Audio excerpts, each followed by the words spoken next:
You're listening to the Personal Mastery Podcast with Ari Baga,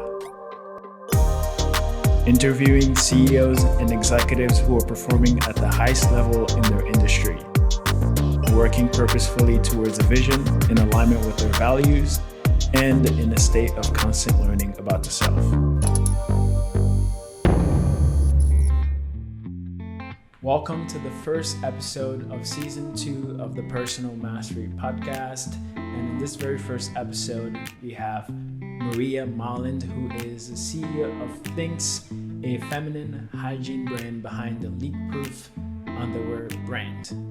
Maria has over 22 years of experience in global leadership and the development of businesses with intersection with fashion, health and wellness, sustainability, and digital media. And in this episode, we're going to talk about her professional background, how she's been able to rise up in many different brands like Disney, eBay, Fab.com, and now Thinx. And we're also going to dive into how she's led Thinx to another 50% growth this year. And lastly, how she's been able to help many families, children, and women empower themselves. Maria, welcome to the show. Thanks for having me. Awesome. Now, I wanted to first get to know you a little bit more. A lot of people know you from the brand Thinx, which we're going to get into. And when I was looking in your background, it looks like you study economics going into college. Can you tell me what made you choose economics?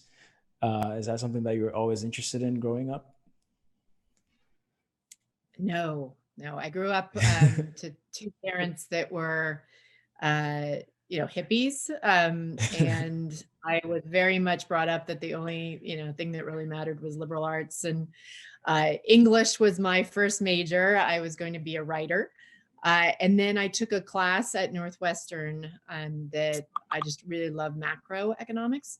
And from there, it just kind of spiraled into doing a lot more around the business side, and ultimately ended up with a job in investment banking. But it was definitely not my plan throughout college. It just kind of randomly happened that way in my senior year. Yeah, I've switched majors quite some time. I first started with pharmacy and I realized this is not it. And then I went into computer science and I was like, man, computer science is a lot harder than pharmacy. Maybe I should have kept pharmacy. And Yeah, that's the good eventually, thing about some of, like, if you go to the right school, you can switch a lot. And hey, you never know when you're 20, 21. I'm always jealous of people that have a plan at that point, but I certainly did not. And it's nice for people like me that you can switch and decide based on that kind of wonderful college experience. now I know the world has changed a little bit over the past year. Uh, Yeah. but can you talk about what your interests are, just like in general, what you like to do? Well, I just had my second baby. So right now, most of my time is oriented towards my 3-year-old and my 5-month-old. So I like to spend whatever free time I have with them. But I'm currently living, because of COVID, on a 200-acre ranch in the Sierras with my nearest neighbor is like 40 miles away. So it's been such a change from my New York City tiny apartment. So I'm just enjoying this different life. Like, I go hiking every weekend. I'm looking out at a meadow with a bunch of cows, and I go out actually after work and walk around the meadow with my kids. So it's been nice doing things that were just completely unexpected. And yeah, I'm really enjoying it. Yeah, that's amazing. I'm sure kids they keep you busy enough so you don't have to do anything else. But yeah, I enjoy hiking too. I try to go as much as I can, especially being in the city. It's always good to go out. Yeah. Um, Yeah. yeah. LA has some good hikes right around it. So I would take Oh advantage of yes. that. Yeah. So now diving a little bit more into your role at Thinx. So you had a lot of experience with brands like Disney, eBay, Fab.com. Can you talk about what drew you to Thinx and why you decided to take on that position? Yeah. So I had spent a lot of time at big companies and in financial services and some parts of e-commerce. And I'd moved around quite a bit and loved kind of the business opportunity and the financial opportunity, both at the businesses, but also personally. And I was 40 and I had just a horrific time getting pregnant. I went through 8 rounds of IVF, multiple miscarriages. And I just realized that there's so many people that actually went through maybe not the exact same experience, but a similar experience. A lot of people, a lot of women lose babies, and a lot of fathers lose babies too. And I really felt that I wanted to do something with my business mind that would be in line with my kind of personal interests of ensuring women can talk about these type of events that unfortunately happen to us. And so I ended up putting a list together of 10 companies, and one of those companies was Thinx, because I thought they were just doing great things for women, addressing topics that were previously taboo, from periods to infertility, menopause, miscarriages.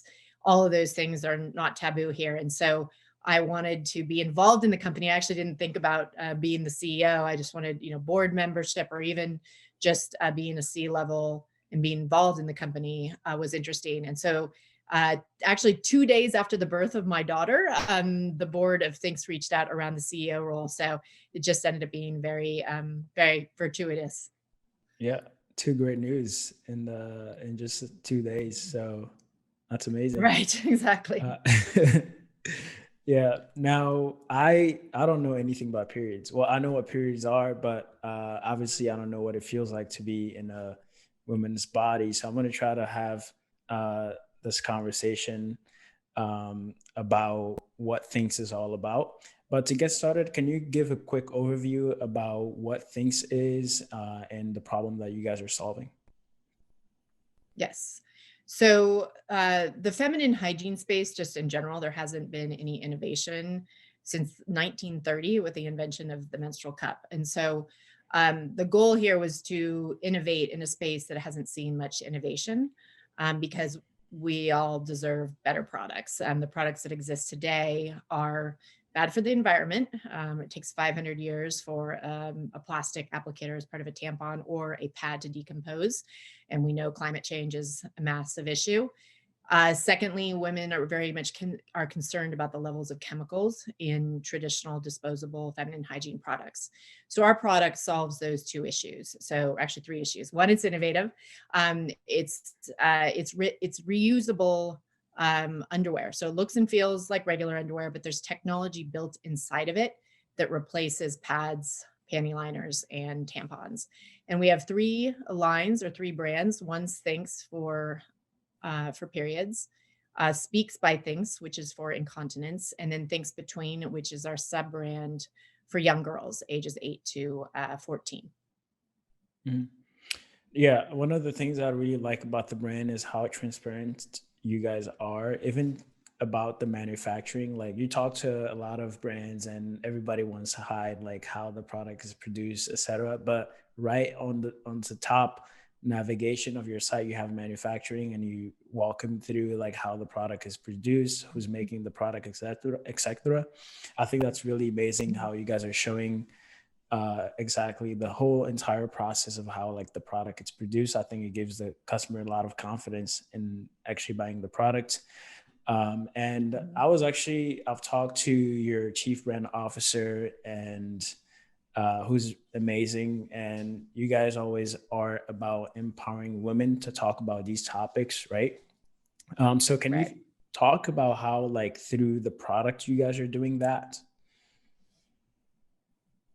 Yeah. So the way we empower women is through one, a new solution, right? In terms of not having them to just walk down the aisle and choose from tampons and pads.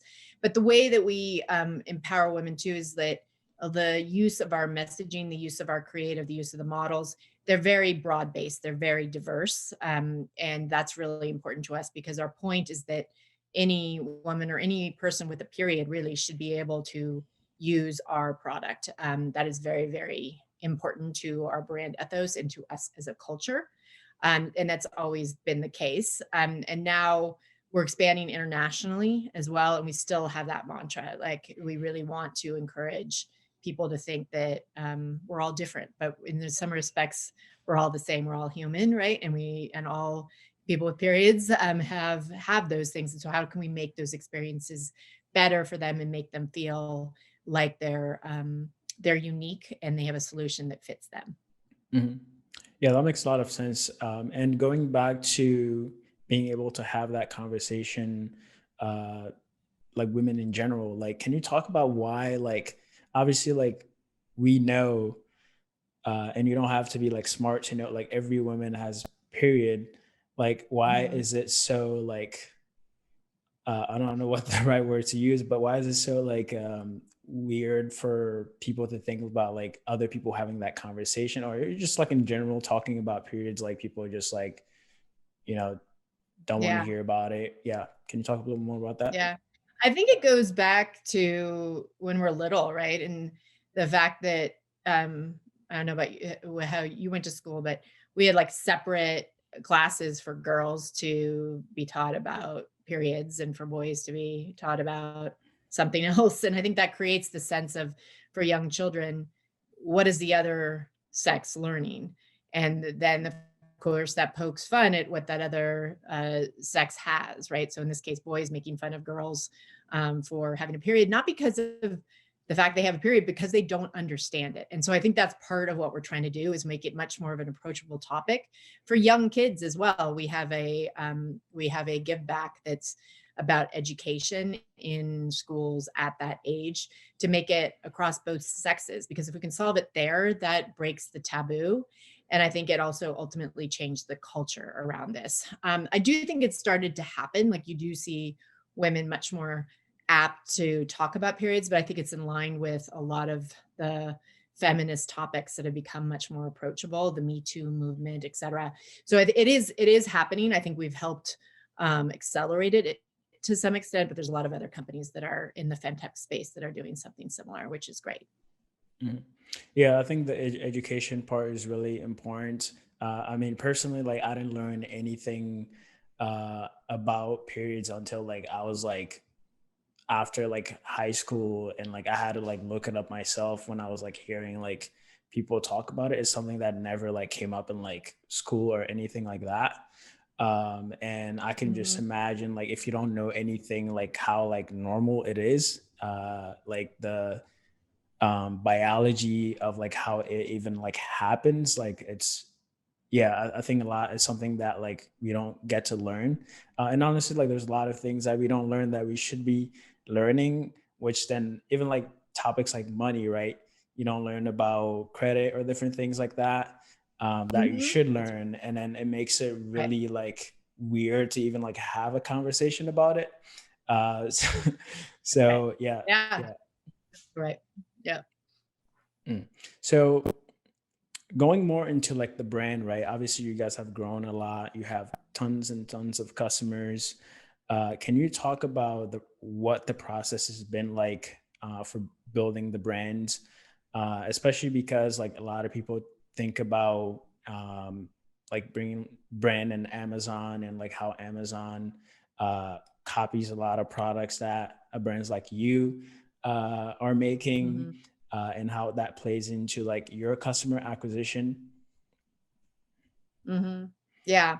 So in terms of how we started, as you can imagine, back in 2014, when the business was kicked off, no VC really wanted to touch this space or the company with a 10-foot pole. It was a combination of VCs are typically male, so don't understand the product and how it would fit a consumer need. And then secondly, VCs typically don't like to go into spaces that have really large multinational companies that are the leaders. And so we had that with Kimberly Clark and P&G in that space. So it was really tough at the beginning, but we ended up being really focused on acquiring customers in a profitable way. And so for many, many years, we just bootstrapped the company. Last year, we raised money, actually from Kimberly Clark, And that has enabled us to accelerate a lot of our growth, and has made it, I think, especially a lot easier partnering with a strategic that can, really give us the insight around the disposables market and how they got into that and how we can basically bridge the gap. And we're now really focused on getting into the retail market as well, since 98% of consumers actually still purchase their products within offline channels like a CVS. So that's been kind of part of our journey. And in terms of Amazon, we started selling a small percentage of our overall SKUs on Amazon a couple of years ago. And it's been this great way, and we've done a lot of analysis on this from a business intelligence perspective of getting people introduced to the brand, but they only see limited SKUs. And so then they seek out additional colors, additional patterns, or other brands that potentially aren't on Amazon. And so we found it as so far as a great acquisition tool, but we monitor it constantly to see if we should change strategies or even ultimately pull the product off Amazon. But so far, we've just seen good data around it rather than bad. But certainly that can change on a dime, as you pointed out, because a lot of companies certainly have changed their strategies around Amazon, especially when Amazon goes into the private label business and starts competing directly. But so far, we haven't seen that. Mm.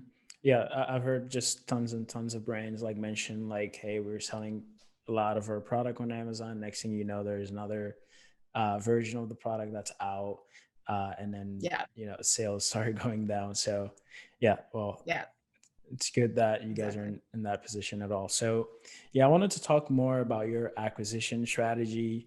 Like today, for a woman that has never heard of your brand, how are you Mhm. taking them from someone who has never heard of you to becoming a customer? Yeah, so it's a really good question. So we're operating in a space where there's a lot of education. These are women that have used the same product, not only in terms of form factor, i.e., tampons or pads, but they're using the same brand as their grandmother, right? This is passed down. And so introducing a new product to them that is obviously a different brand, a new brand, and secondly, where there's a lot of concern around how to wash it. Is it gross? Do you feel like you're sitting your own blood? All of those pieces need to be addressed. And so, way we've done that is we first did a campaign in the subway in late 2015 that really captured people's attention. It was more about, hey, we've arrived, not necessarily product education focused, but more, hey, pay attention, there's a new product, right? And so that got us a lot of attention, a lot of PR attention, a lot of grassroots, word of mouth. But a lot of those people, I've done so many talks in which I asked the audience, have you heard of the brand? And a good chunk of people raised their hand.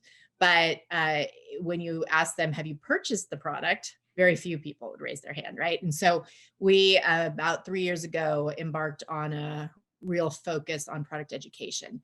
So the ads you see on Facebook, on Instagram, on YouTube, on Google, they're very focused on explaining how the product works, how to wash it, why the price point is what it is. Obviously, that ties into sustainability and chemicals and making sure that none of that is a part of our product, right? That's been Mhm. a key part of our existence from the very beginning. And then we then convince people to check it out, learn a little bit more, and ultimately purchase. But that lead time is a lot longer than a typical company, right? And so that's been sort of the challenge over the last few years. COVID is really interesting. COVID's been a massive accelerator for the category and for us, because people are sitting at home and there's not as much risk of having a public embarrassment. If you think a product doesn't work, right, and you're at work, that can Mhm. be very, very, very traumatizing. But if you're sitting on your couch, obviously not so traumatizing. So that got a lot of people starting to think about purchasing. And then it was obviously accentuated by not wanting to run down to the CVS and experience the stock out and potentially get the virus. And Mhm. so that again has enabled us to see a lot more growth in the last year. So this year we will grow over 50% Wow. based on a lot of those factors I just mentioned. Mhm.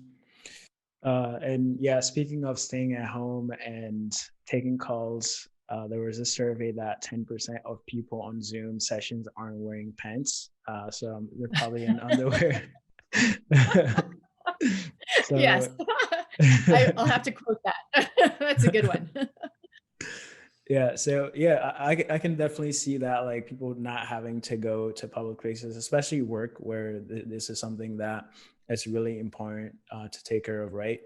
Now, one thing that you did mention was like for a product that is so essential, like when someone finds a brand that kind of works, they just stick to it, or maybe they grew up, their parents were using it and they just keep passing it down.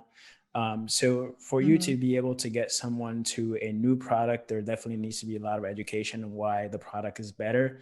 um, Yeah. like from like, let's say someone knows everything about the product, like do they get to like try one pair at like a discount, or like how do you get them to try? Because like sometimes like the customer can have all the information, but there's still like something like really stopping them from like making that purchase. Yeah. So what we do is we have a 60-day back money guarantee. So if you Mhm. don't like the product for whatever reason, we fully give you your money back. We don't ask even for the product in return. So as you can imagine, that probably wouldn't be the best thing for our operation and supply chain. Yeah. So that has really worked. Sometimes I feel like we don't talk about it quite as much as we should. We've also been really focused on less on discounts, because actually that's less of someone's barrier to trying it. It's more about feeling like you have an influencer or a friend or a doctor that recommends it. And so we've had a real focus on what we call a leaders program, which are kind of everyday people that can spread the word and earn a commission off of it. And that has really garnered a lot of interest over the last few years, and works kind of in tandem with that 60-day money back guarantee. Mhm. Yeah, now talking a little bit more about those subway ads, I've seen pictures of them.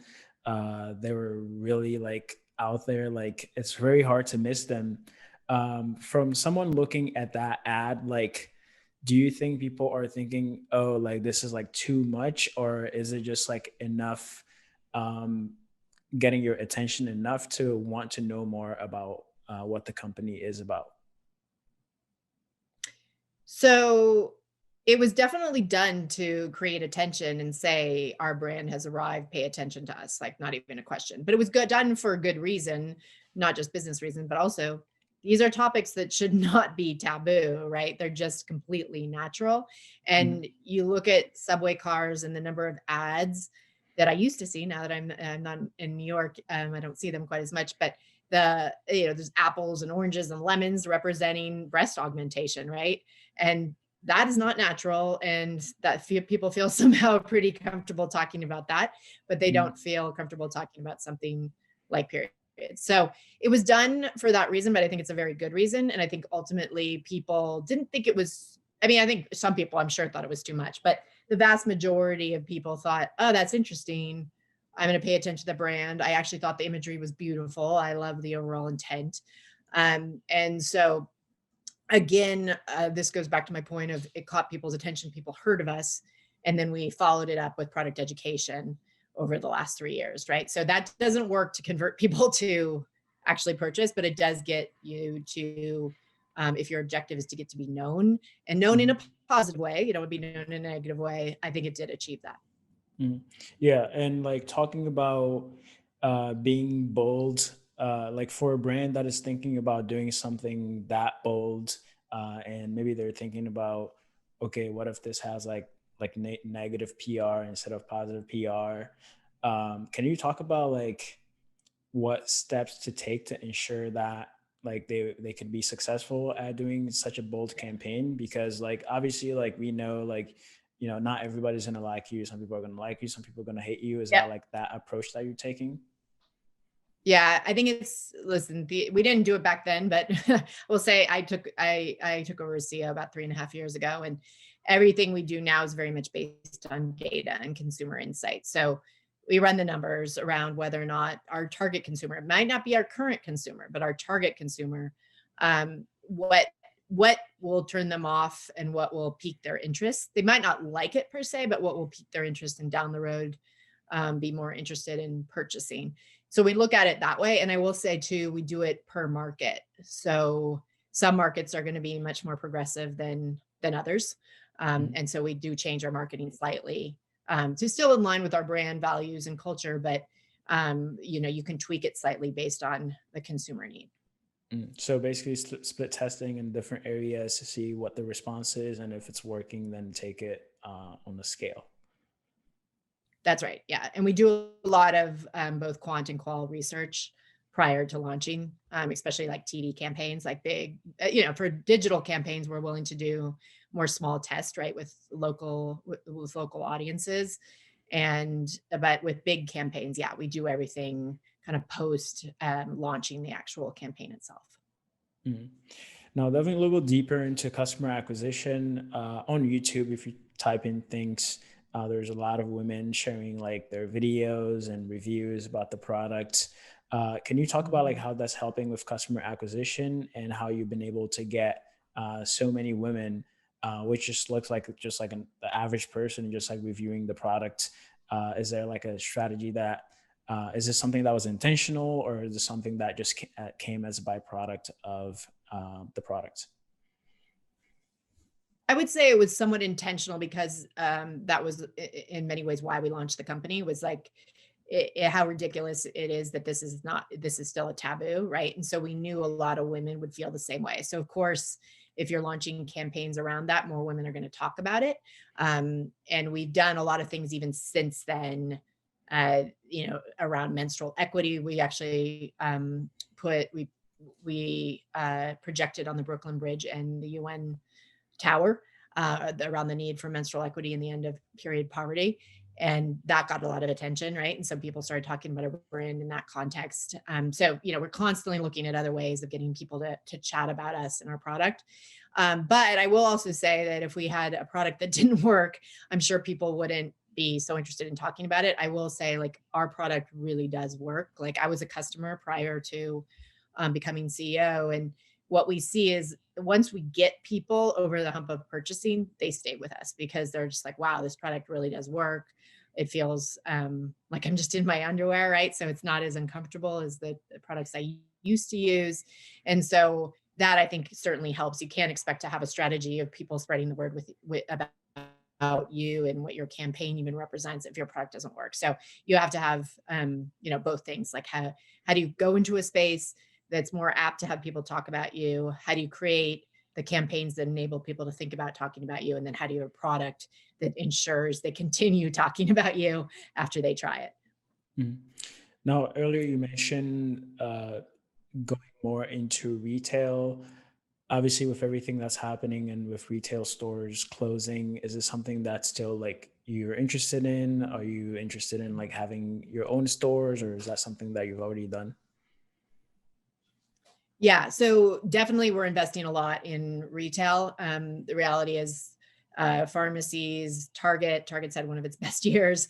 There's still going to be retail. Like I really believe that. Do I think there's going to be acceleration of online? Of course, like even more so than we've seen today, but that doesn't mean there won't be retail. And so especially in our category where 98% of women still buy in offline mediums, in pharmacies that stay open and Targets and big box retailers that are staying open. Um, that is going to continue to be important. So we're still investing there. And then in terms of your other question, can you expand upon it? I can't remember.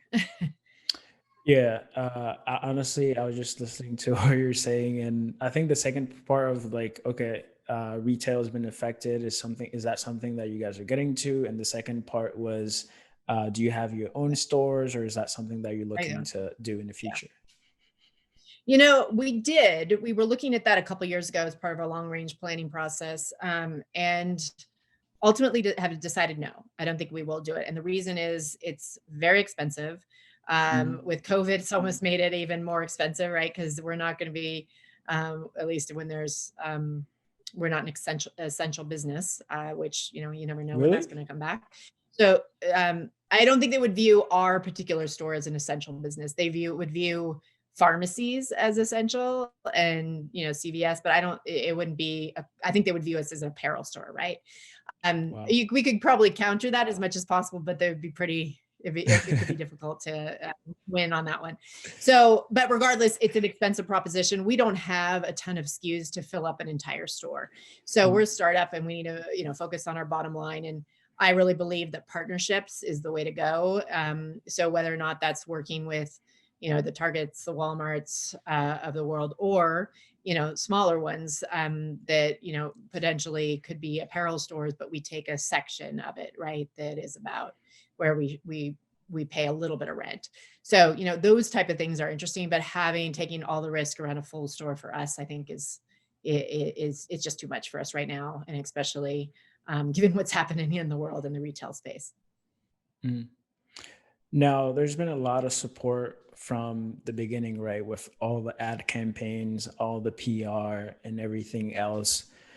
Now, this is just personally just me wondering, has there been like any group of women that have ever been like against like the messaging? And is there something that you guys are doing to like, or is there something that you guys are saying to those women? Definitely. You mentioned this in one of your comments, but you can't appeal to everyone, right? And so Yeah. there are certainly going to be groups that find what we are doing to be, against their values or whatever it may be. We did launch a campaign last fall uh, around, the theme of it was like men having periods and making kind of it was funny, it was humorous, but Yeah. I think there was a lot of women, well, not a lot, but a good chunk of women that come from more conservative groups that felt like we were bending gender dynamics and values and had huge issues with it. There was one that was like tried to fill out a campaign and get our TV to get removed from some of the different media outlets. But I like I heard that news and I was like, ooh, we like that. That means we are actually succeeding because, having groups like that truly feel that way around periods and that we shouldn't be able to talk about them and we shouldn't even consider men having them. Like it was, in my view, pretty ridiculous. So I would say that only helps really us try to come up with more creative ways of bending people's minds and kind of getting them to understand that this really shouldn't be a taboo topic. So there's definitely going to be people that don't like us, but I think that's okay, right? And as long as you know who your target audience is and you're happy with that and happy with the numbers, if you're able to grow the business via that target audience, that's the key. Mm. Yeah, I totally agree with that. Once you have your target audience, you know exactly what they're interested in, what they want to hear, and how they speak to each other. As long as you stick to that, you can't really go wrong because that's your core group of customers, right? So that's why it's like Exactly. always really important to like not try to like be in the gray area, like in the middle, trying to play it safe. Like if you know Yeah. your ideal customer, just like go ahead and Go say for it. the things that are going to be relatable to them. Yeah. Obviously you're gonna alienate a lot of people, but like you're just gonna add more people to like your core group of customers, and those people are gonna love you more because they're gonna love the campaign, they're gonna love how bold you are, and that's always gonna turn into more customers. Yeah, I agree. And as long as you're not super niche, right? Which talking about periods is definitely not a niche topic. Like a lot of women, even from more conservative backgrounds, are completely fine with that. So it's actually a pretty large audience. And I think our focus is how do we become much more middle America, but still maintain that edge. And I do believe, based on the research as well as my gut, that that is definitely something we can do. Mhm. Now going more into your involvement in community, you have the Give Rise program, which is about empowering young people to learn about periods and a bunch of other topics. Can you talk about like uh, why you decided to invest in this program and how that's been going so far? Yeah, I think a couple of reasons. One is obviously we have to break taboos, like I mentioned earlier, at an earlier age, for that to really be ingrained in a culture to change that cultural dynamic. So that was always very core to who we are and is a good chunk of why we are all employees at this company. We very much believe in that. And then in terms of the other areas, the reality is we're, for the most part, in New York now, our 75 employees are living throughout the world, but we are all very lucky, right? We all have jobs. We all can afford to live in, or at least we used to afford to live in New York City. A lot of people don't have that. They were born into families that unfortunately just didn't have those type of resources.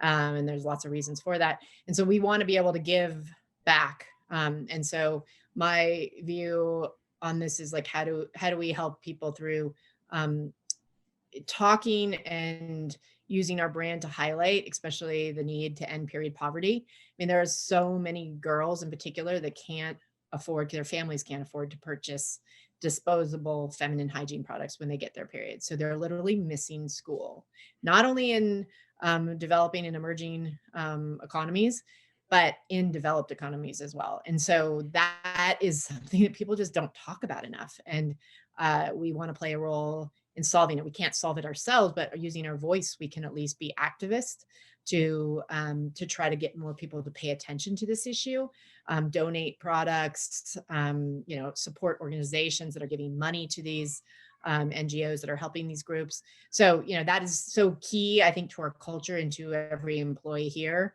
And I really believe as a business leader, we have a role, of course, as a startup to make money and try to develop the company for our shareholders, but we also have a duty to the broader community, and especially the broader community that hasn't had the resources that each of us has had as employees.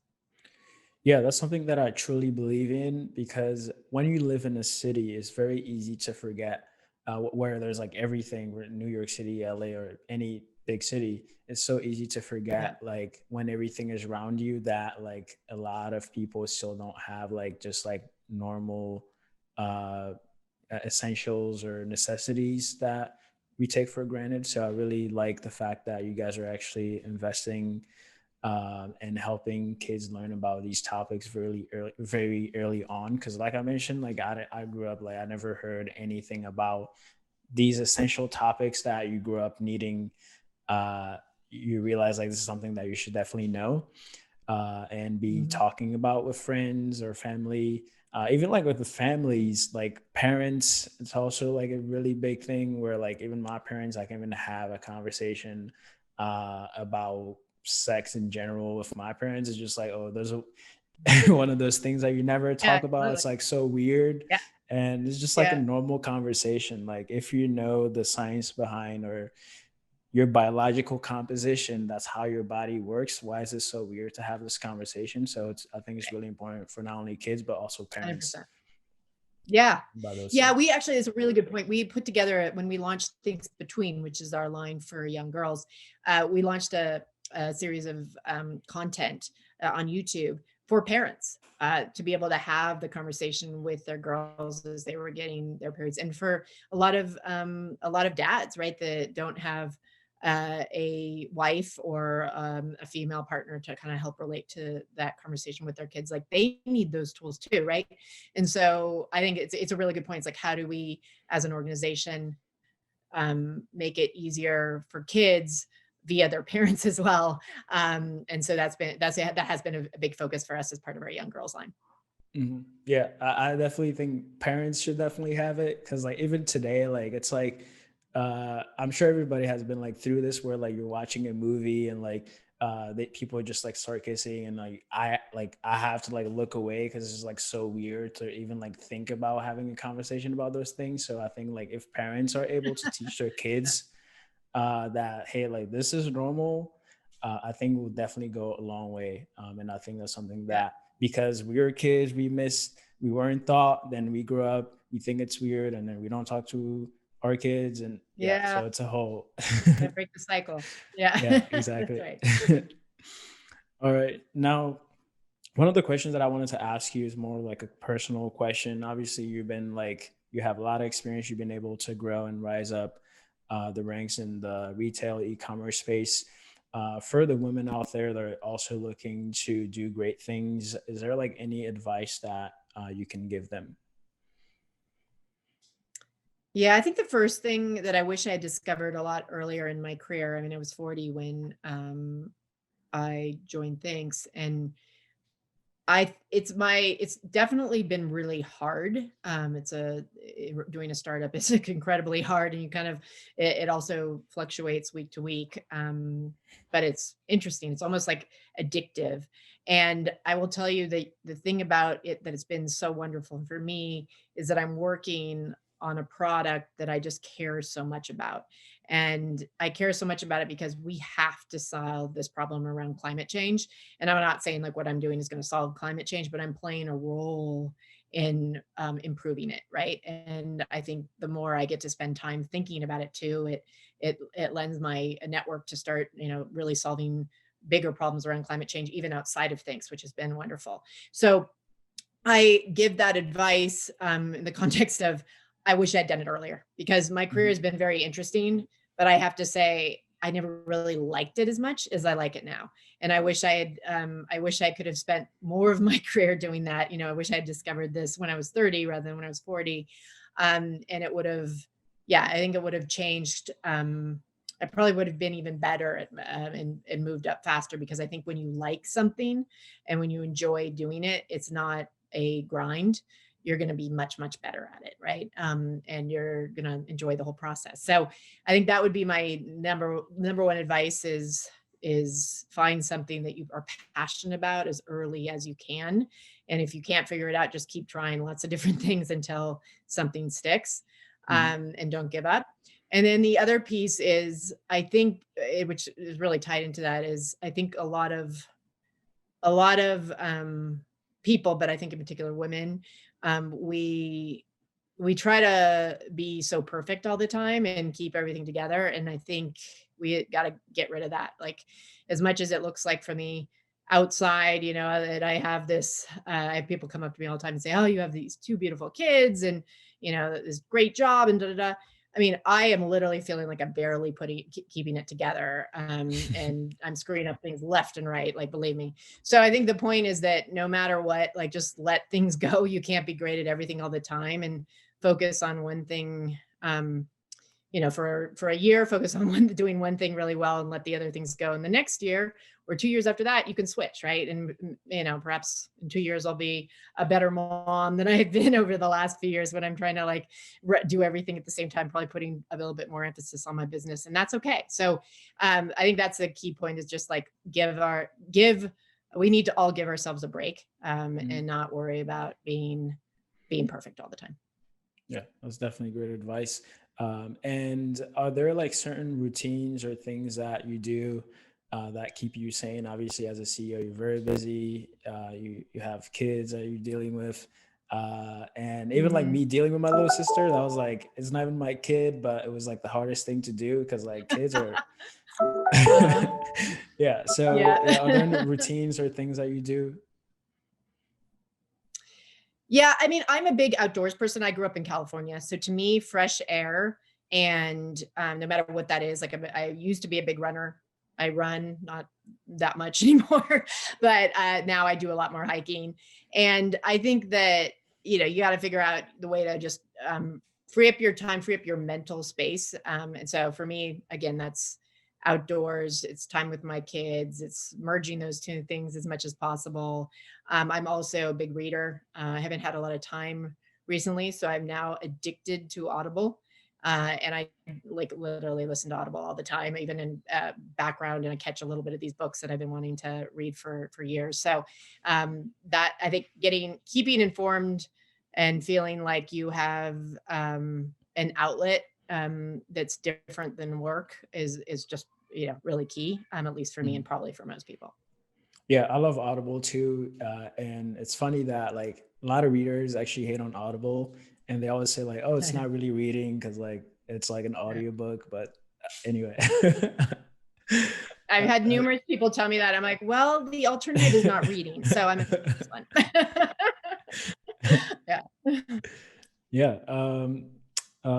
Maria, thanks for being on the podcast. And how can people find you or get a hold of you or Thinx?